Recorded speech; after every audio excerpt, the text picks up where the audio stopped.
Hi, I'm Joseph Crudup, and welcome to my storybook.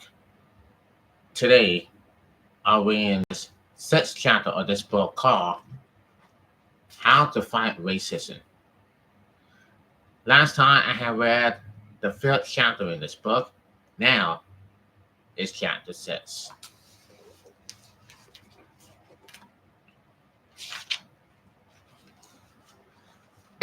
Chapter 6 How to Make Friends. Latecomers looking all around in amazement. All the shelves were full, and the only options available was box lying against the wall or sitting on the floor. Under the prospect of shifting from one foot to the other, or straining into the seat above or around someone else's head was not apparently. People kept streaming in. They found wherever space they could and waited for the speakers to start. The gathering group has celebrated at a Christian conference for a session entire during racial harmony. Several speakers presented brief talks in the 75-minute time slot. One of the speakers, black pastors and ultras tribal of the Belly, presented on the do's and don'ts, the do's and don'ts of racial reconciliation, with a smile on his face and a glint in his eyes. Any about jokingly and shouting during dinners for how difficult it had become to make friends across racial and ethnic lines. He reminded them of how easy it used to be when they were kids. Every one of us at 3 or 4 or 5 used to go up to people and say, "Will you be my friend?" And what happened? It asked during diners. We got friends. Ask almost anyone for suggestions about what to do about racism.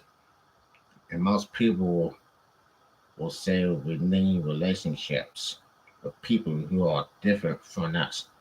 Cross cultural friendships are one of the most obvious ways to move further down the road of racial justice. But somehow we have complaining of what should be a straightforward innovator. As Annabelle went on the shelf, at some point we stopped doing that because it became real. I just think we should go back to being real and said, "Hey, listen, I offer your friendship."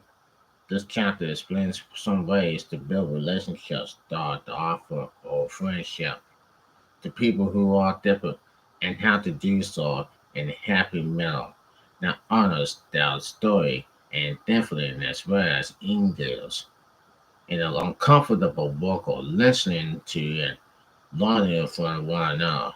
It is a delayed subject because one can get to impression that all it takes to fix racism is having one or two friends of color, while cultivating racially and economically divided relationships is just one aspect of the continuing journey of racial justice.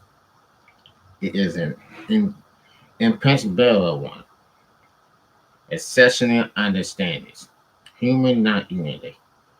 The watchword for interest friendships is humanity, not entirely. Every human being holds value in and of themselves simply because we are each remains of the created and have instruction dignity. And friendship based solely on what the other person can give you and what you can rest from your common connection is not a friendship, but a series of exploitative engagement.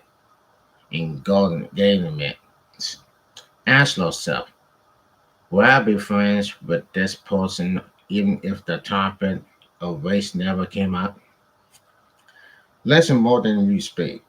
Black people and other people of color have been living and telling their stories for years. At the prospect of having yet another conversation about race, many have answered exclusive. We tell white people need to be sensitive to the fact that other racial conversations may be new to them. They are not new to people of color. This is a reality many racial and ethnic minorities wish they could forget or turn off. But biology and prejudice in schools, the workplace, and even the church pose consistent reminders of how they are treated as other. In a few months, in a few months of constant social interaction they had, research and ecological militaries may not want to talk about what Frank critically reminds them or their melanism. So, white people, if we ask a black person or other person of color to educate you about race, be prepared to hear the word no or I'm not interested. This may or may not be about your personality. It depends on the depth of the relationship, the level of trust, and the spirit in which you approach that person. Just remember that black people and other racial and ethnic minorities have been through this before, and your newfound interest is the resigning may not be convenient for anyone else. Racist felt. One aspect of humanitarian in cross-cultural relationships is realized that this individual is not simply a matter of the head, but of the heart. Many people, particularly those in the racial majority, oppose the issue of race and racism from the minimalizing continuity and alternative perspectives. They treat the ongoing crisis of racism as an abstract, dialogue, derogatory concept that can be approached in a desperate or somewhat beholden. To some, racism is like debating whether the movie Die Hard is a Christmas movie, an institutional conversation for a while, but probably not one that matters much to Lord in your everyday life. And humble person recognize that racism has brought untold damage on entire communities. For members of these groups, talking about racism is character and personality. It becomes what smells, tastes, sounds, sights, and physical sensations. It carries with an injury, pride, and perseverance. Race is felt. Race is left. To approach race as if it only exists in a relation of the art and is to write or in a racist pry into interactions that require sober humanity. A person of color who reveals the tenderness parts of their lives likely will not share anything else with a person and responds with integration of rather than empty relationships across racial and ethnic lines. We call both head and heart when doubts err on the side or stubbornly illustrated instead of detaching the judgment. As we discuss building and divides relationships, we must realize that meeting people from different racial and ethnic backgrounds will be harder for white people.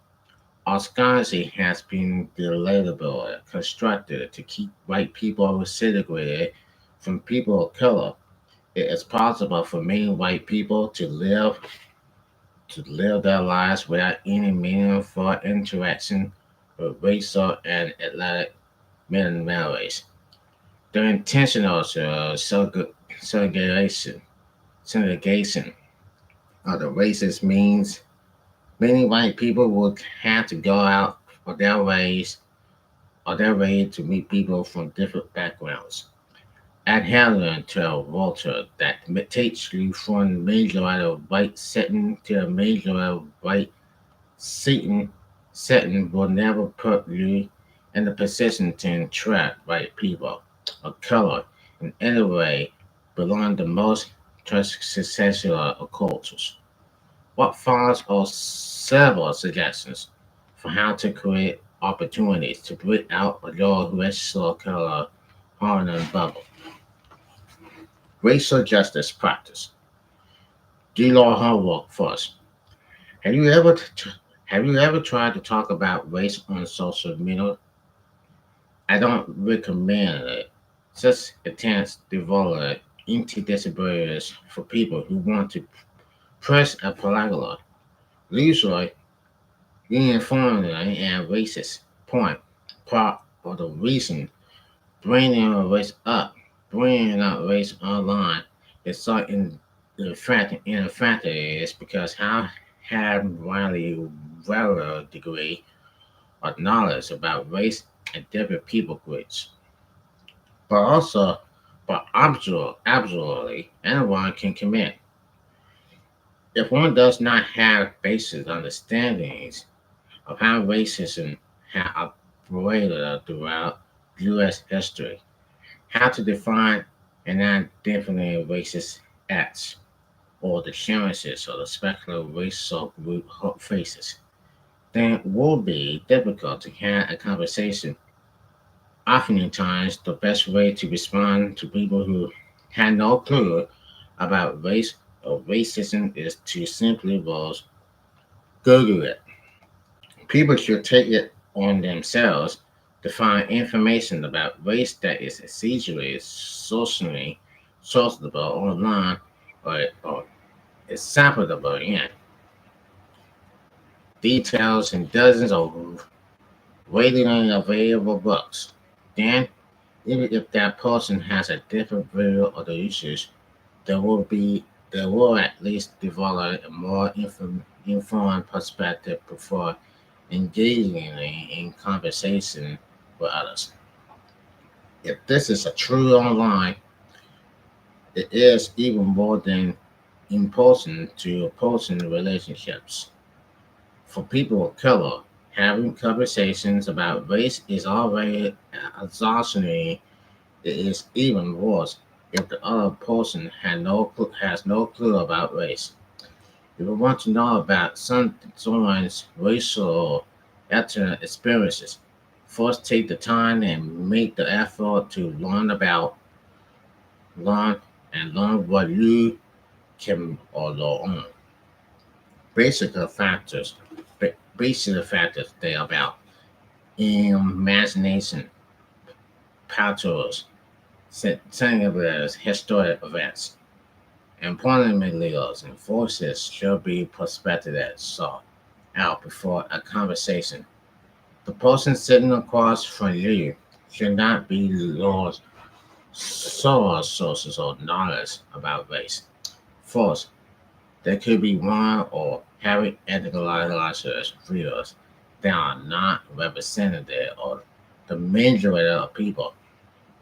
Second, to be treated as the responsible of all things resource is an unfair burden to put on anyone.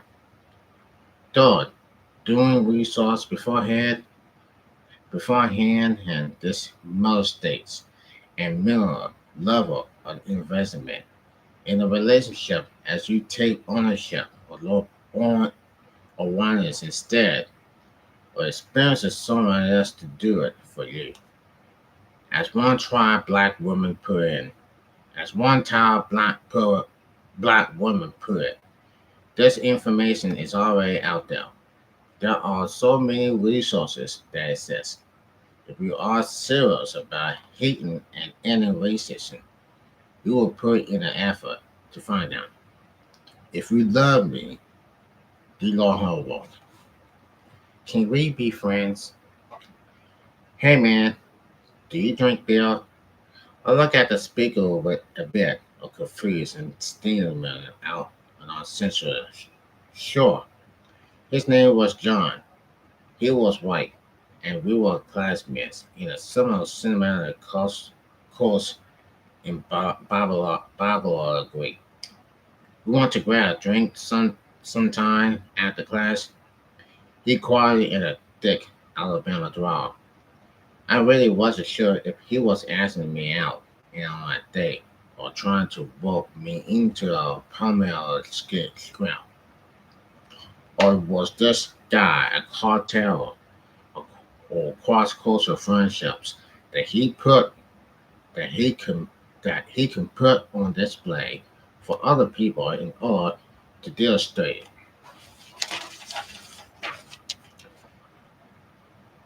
how not racist he was.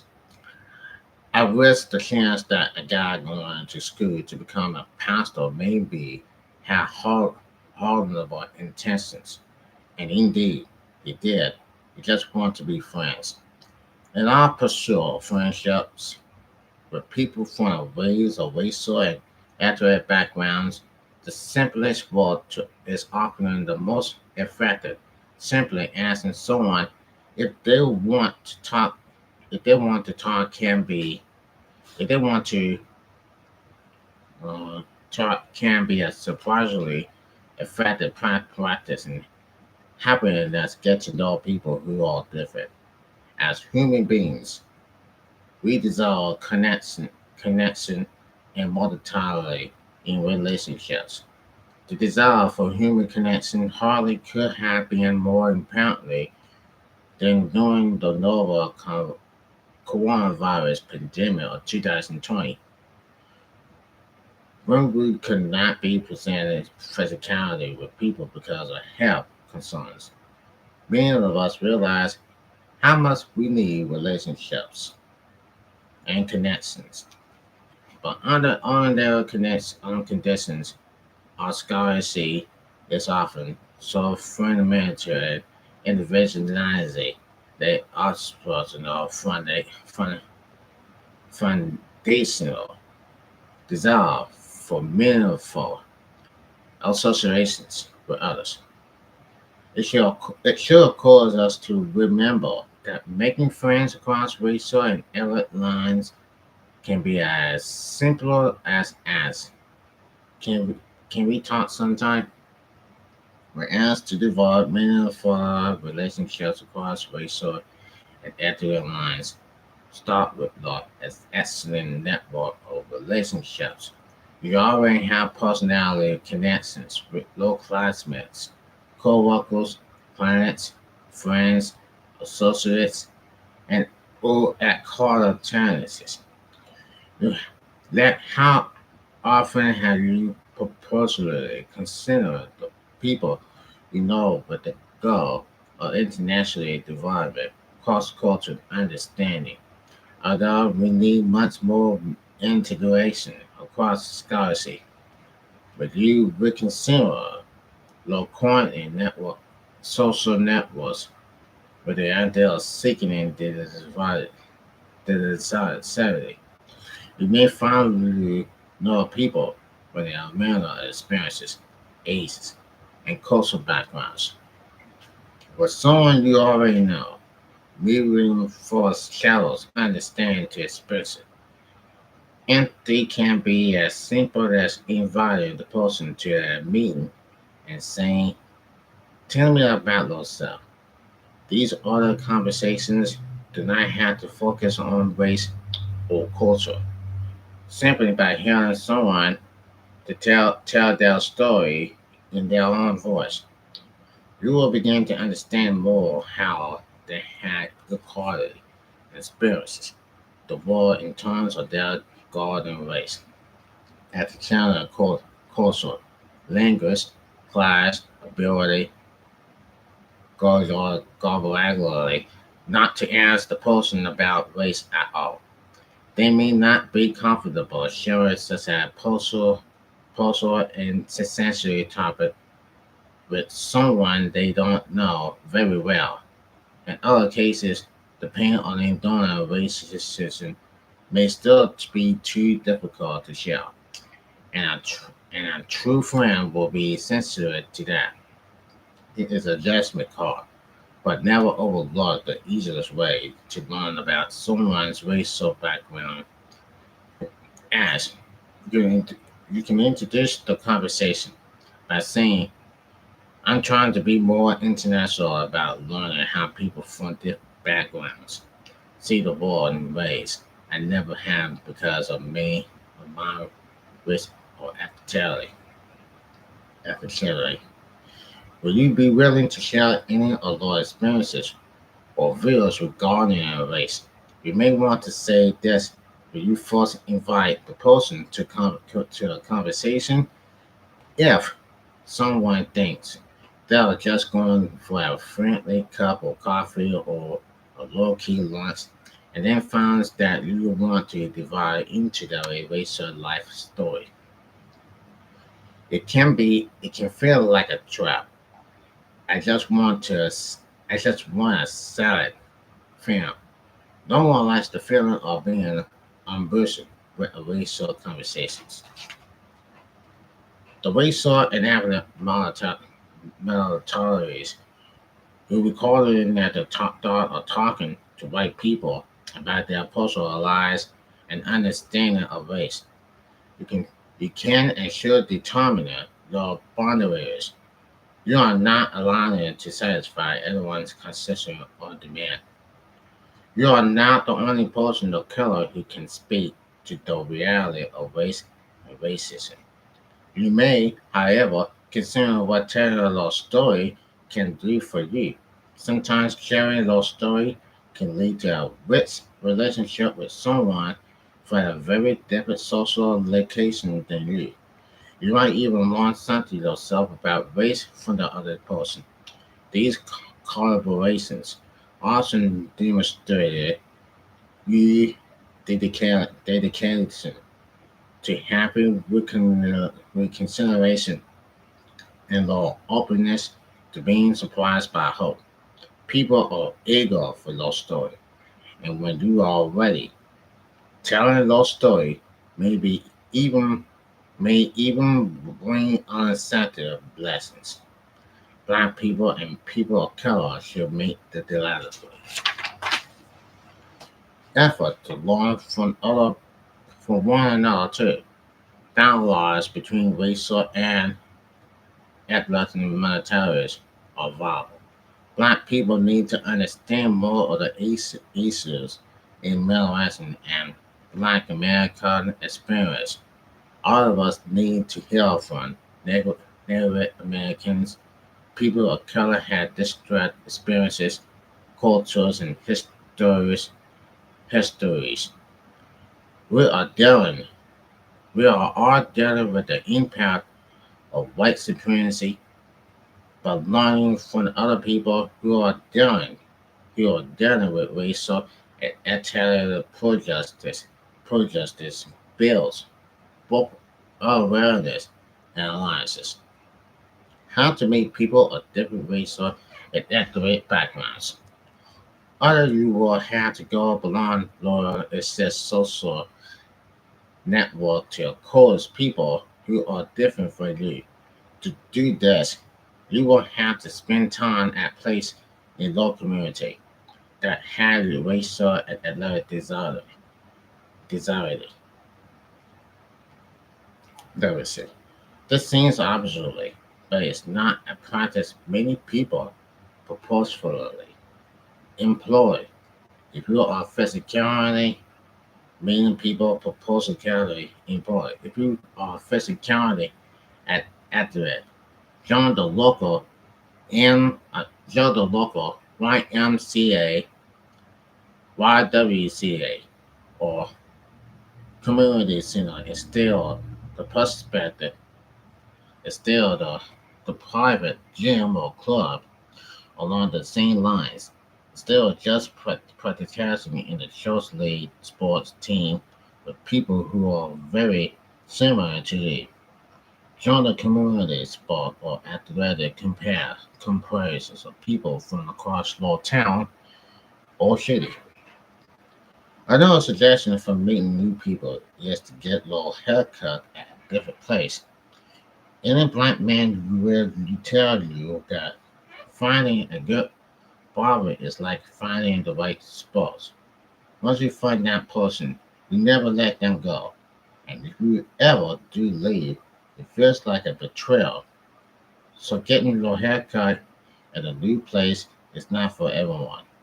If white people go if white people go to a black barber or hair raiser, they might wonder, are they going to know what to do if they are they going to know what to do with my hair?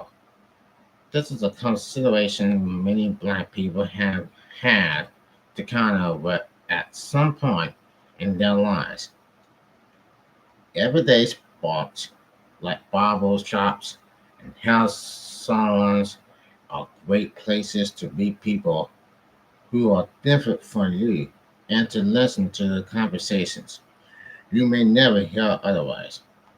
Another option to meet people at a lot South parallels on interests is is to participate in free events around you. Community. You can attend a class on tax preparation or a book reading at your local library. Go to the festival or parade celebrating people from a different racial and ethnic background. The American Indian Cinema in Chicago, for example, hosts an annual powwow that is open to the public. Many colleges and universities had a multicultural week with evident special groups that host cultural events. Organization of such events eliminate that people who need to attend, those who need to learn more about diverse cultures. Some those do because they think those occasions are one of the few militaries. But typically, those events are not intended just for the special racial or eth- ethnic group being celebrated. People of color want white people to understand their culture and histories. So these so these events are usually good places not just for learning but also for meeting new people.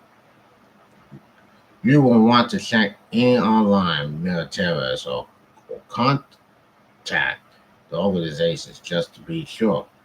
It is always easier to ask about the impact of low prices than to get there and realize you may be subordinate to propose or the Caucasians. If you are in a position to volunteer, these events can be accidental opportunities for both meeting new people and getting involved in your community. Depending on the volunteer opportunity, you can develop deep relationships with both the people you are serving as well as the people who are volunteering alongside you. How to talk racial justice with sinners, with sisters. Everyone knows someone in real life who is a racial justice resistant. These are folks who may claim not to have a racist bone in their body, but they remain satisfactorily committed to denying the present reality of racism and not doing much to curb it. Some common defective from racial justice resistors, including the following: the people who keep talking about racism are the real racists. The problem is that black people from another racial or ethnic group want to hand out and won't take advantage of their opportunities. So-called experts are just little bits of the agendas and more. It can often seem like we inhabit different information ecosystems than racial justice resistors. They simply will not listen to any of the data we can master to prove our case. Does this mean all is lost? Do we individuals break relationships with people who outright deny racism and refuse to lift and finger to fight it? In some cases, it may be necessary to end a relationship over racism, but there are still ways to talk to racial justice resistors. Emma Frances Bloomfield is assistant professor of communication studies at the University of Nevada in Las Vegas. Her research focused on how Senate misinformation proliferates and how to promote more truthful narratives. The principles she promotes in connect misconception about scientific data can also be applied to correct misinformation about race and racism. Bloomfield proposed three considerations to help you evaluating how to approach someone who is misinformed of the particular topic. First, decide whether the topic is worth engaging. How well do you know the other person? Do you have a personal connection as a family member, friend, co-worker, or church member? The strength of the pre-existing relationship can help you determine in the evaluation the likelihood of pursuing someone else or the viewpoint. This question about engaging is especially important in an age of social media. More often than not, engaging with a person you already know online will result in deeper entertainment and frustration. Love injury is best development with someone you know in person rather than a Facebook friend. Second, Bloomfield says, don't polarize in the conversation when parties disagree. And considering citizenry, time is easily detestable and kills the opportunity for a genuine dialogue. Instead of treating the conversation as a corrected lecture, treat the other person as an equal partner in the discussion, right? Bloomfield. Christians should really acknowledge this kind of respect as an aspect of honoring the image of God in others and of loving one's neighbor. It is easier said than done.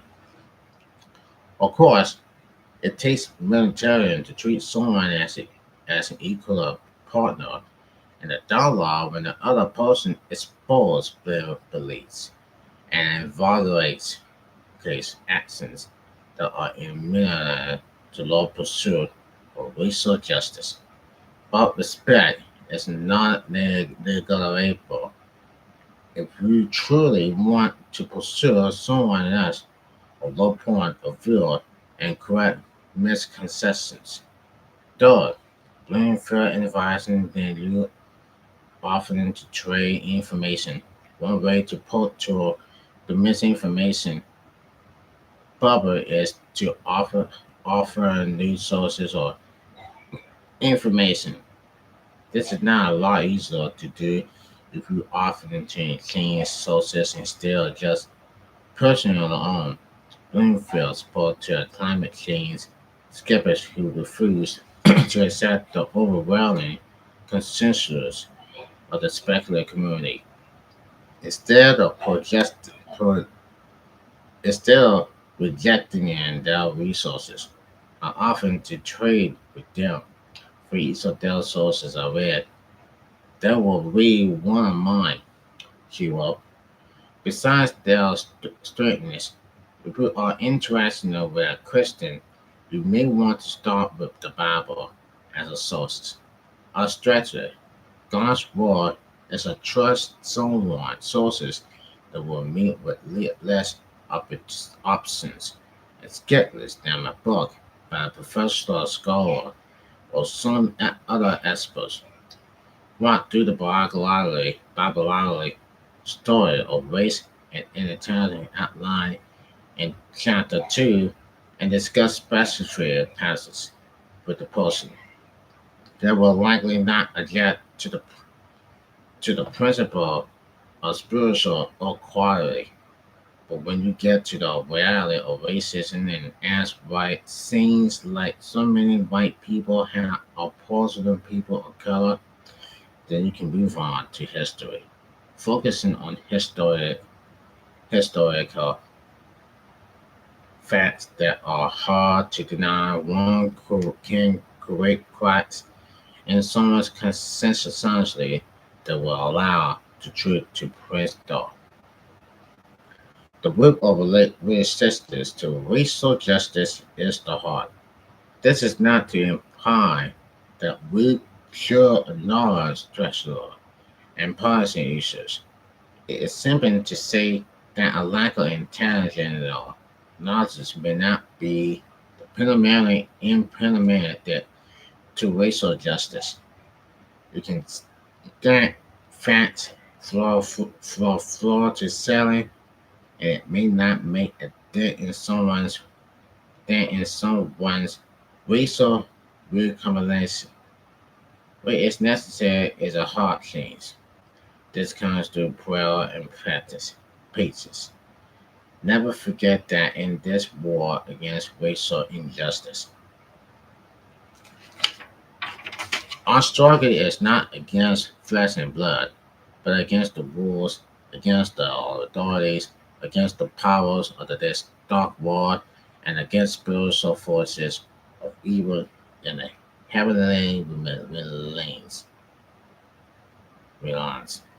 The fight against racism is not against flesh and blood, but against powers and principalities in heavenly places. Follow community or make way. People often ask me how I presented on the path of racial justice, with all the attacks and accusations, the half steps and missteps, the slow progress, and sometimes regardless of the movement. How do we keep going? For me, it has been my faith in my community. For Black people and other people of color, it is imperative that you find a community of like-minded people who can affirm solidarity and encourage you on Lord journey. For Christians, this community should come through the logical church, but since a fundamental community, it's often difficult to find alternate parliamentary white churches in denominations. It is time for many of us to go home to the Black church or other ethnic specialist fellowships. The sad truth is that as long as there is racism in the white church, there will always be a need for churches comprises primarily of racial and ethnic minorities. It is not about disintegrating ourselves. It is about giving the strength to pursue it as a person of color and a scholarship inherited by white supremacy. Inherent special spaces have long provided the strength, expression, awareness, and sensation of Black people and other people of color need to keep going in the face of racial headwinds. If we cannot find a location shows that embrace low self, low radicality and radicality, embody self, then find one else well. My lifeline in times of racial turmoil has often been text message groups. I can connect with people in different states and time zones to vent, laugh, pray, and reflect. Social media has formats for private groups that can serve as a center of action, fun section. Perhaps you can find such a group as your printed sessions and activities and service. The point is that no one can fight racism alone. We need a community of people to help us on the way. If such a community is not readily available, then that is not a reason to abandon a community, but an impetus to create social good. The ARC of racial justice compels us not to isolate ourselves in homogeneous social networks, but instead to pursue relationships with people of different racial and ethnic backgrounds. This can be different and costly. It can be seen as a capitulation to a shell from a reconciliation that places too much emphasis on personal relationships and too little each features and sets down in the structure of racism. When on the journey of racial justice, you will need co-workers and compatriots. Not giving up on the power of relationships offers a powerful testimony to the value of fighting racism and any such efforts bring. That's the last chapter 6 that I have read. Next time, this chapter 7 for next time will be how to build diverse communities. Until then, this is how to fight racism. I'm Joseph Kurt. Hope you enjoyed. Subscribe this video and God bless.